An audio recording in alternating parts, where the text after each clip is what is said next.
Hello guys, ayan. Sa wakas dumating din yung aking pinakahihintay na nakuha ko sa Temo ng 0 peso. Ayan, ang tagal na po nito. Ngayon lang dumating. 0 peso po siya.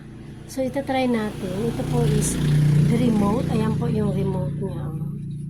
Maliit lang siya. Ayan. Ayan natin siya. Ayan. Diba? Number 1. Pwede natin palakasin. Ayan. Kaya M positive. Tapos M negative. So, dito tayo sa positive. Ayan. Nakikita nyo yung light. Ayan. Ayan. Ayan na yung pinakamalakas. Ayan guys. So, ang ganda diba? Paikutin natin. Pwede siyang paikutin. Ayan. Diba? Ang cute niya. I love it.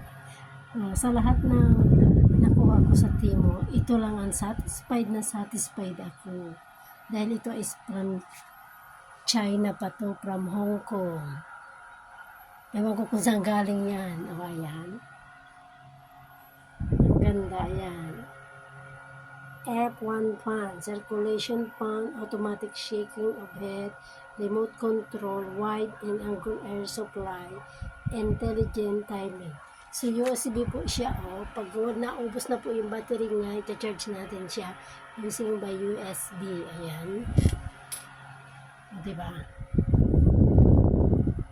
Pwede nyo rin siyang i-steady lang. Tapos may timer pa po siya kung hanggang anong oras nyo. Ayan.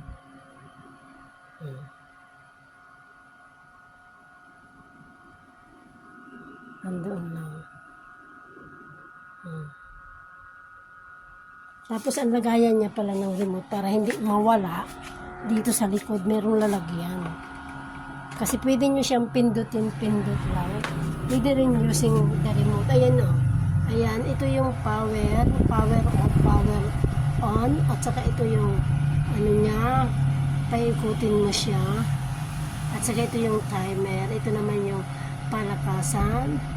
Ayan, 1, 2, 3, 4 hanggang 4. So, ang cute niya, diba? Ayan.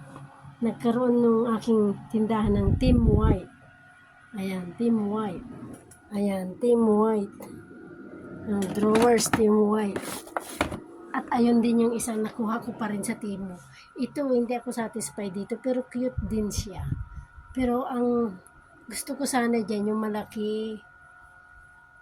Kasi lagayan ko sa kusina sana ng mga lutuan ko na yung hindi ko pa nagagamit. Kaso lang maliit. Ayan, hindi nga magkasya dyan ang kasya lang mga noodles, dilata. Ayan, noodles. Kaya dito ko na lang nilagay sa tindahan. 1, 2, 3, 4, 5, 6. 5 layer pa sa, 6 layer pa rin ito. Ito naman sa TikTok ko yan nakuha. Ayan. Ito sa Temo. So, ayan guys. Ayan. Click nyo na ang Temo. Meron din siguro nito sa TikTok.